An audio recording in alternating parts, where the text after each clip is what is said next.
All right, in the last few videos, we have been seeing how to launch a Haskell application with AWS using a Docker container. In this video, I will show you how to attach a database to that application.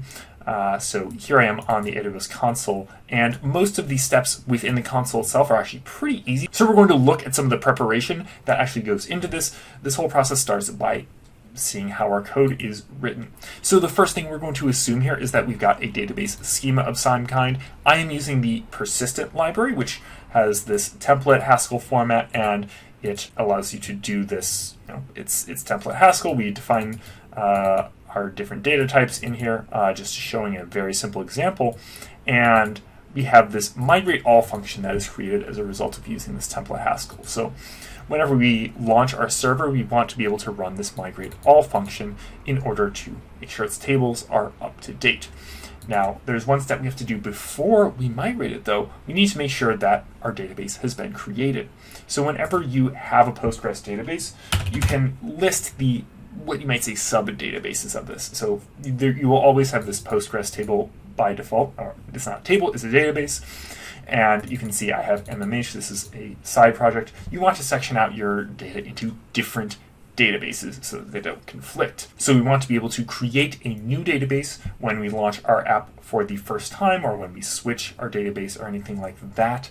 So we want a command first that can check and see if we've already created the database we want. So in our case, we want a database called quiz, and we can actually use this command that I've written in my code to verify whether or not that exists. So for example, I can go to terminal. So it's select dat name from PG database where dat name equals quiz.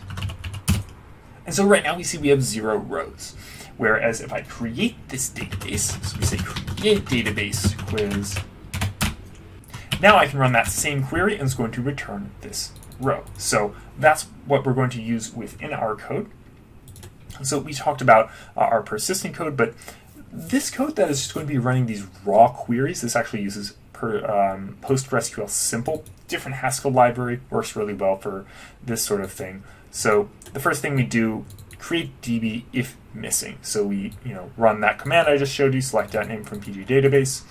So we check the result of that, and it gives you a list of strings. And if that list is null, then we will run our create database query. So this is one function, checks for our database, make sure it exists. And that is called by this wrapper function migrateDB. And as long as that database exists, it will then run this other Postgres function. Is going to run the migration that is created by our schema. So where do we actually call this migrate function? Well, let's go to our server file to see that. So here we are in our server module. We have our primary run server function, and this of course is going to call migrateDB. Remember, if everything is up to date, and then this function will have no impact. But we do have to construct the connection strings. Whenever we're connecting to a Postgres database, we have to essentially create this URI, and this is what it looks like. We have a host, the port, the database name, and then we also need a username and password. In my case, I'm just using Postgres for the user and the password. You should use something more secure on like a production database, but everything I'm doing in this project is just sort of throwaway, so we don't need to worry too much about that. So this just constructs the string that Postgres uses to connect to that database. And we call that both for the Postgres database. So this is so that we can make that initial query to see if our database exists. And then we also want to make the URI for our quiz database.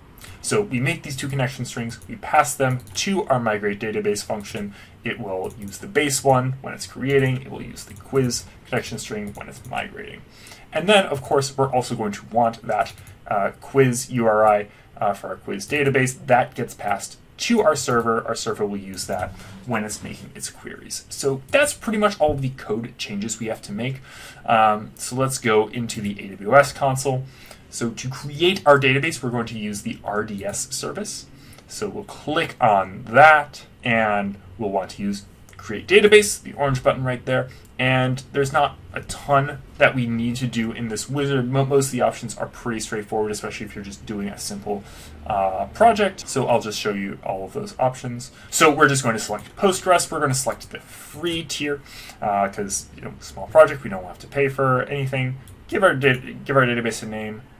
Use Postgres for our username on the database, and like I said, Postgres on this password. So all this you'd probably use environment variables for this in actuality. We'll get to environment variables in a second, but other options, I'm just going to disable storage auto scaling. I'm going to disable performance insights. We don't need that here.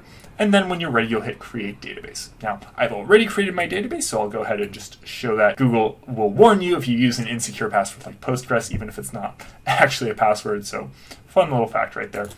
So I named my database free tier, so I'm just going to click on it. The information we need from this page is the endpoint and the port. So in our code, we have this function that actually parses an environment variable, database URI. And it assumes that the format of that is the host and then a colon and then the port. So that's what this function does. If it doesn't find that environment variable, it'll just use localhost. 5432 is the port that is typically used by Postgres databases. So no surprise to see that value there. So we just want to copy these values. Now we're going to use them in our application. I'll show you how. So we go to Elastic Database.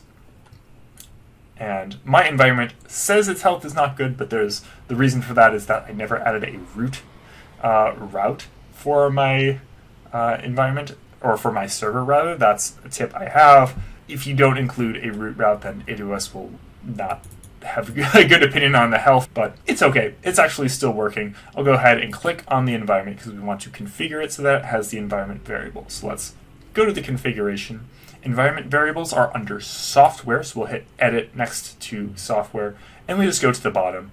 And this is where you add it. I have database URI, and then we have our host name for the database we just created a couple of screens ago, and we have the port. So host name : port.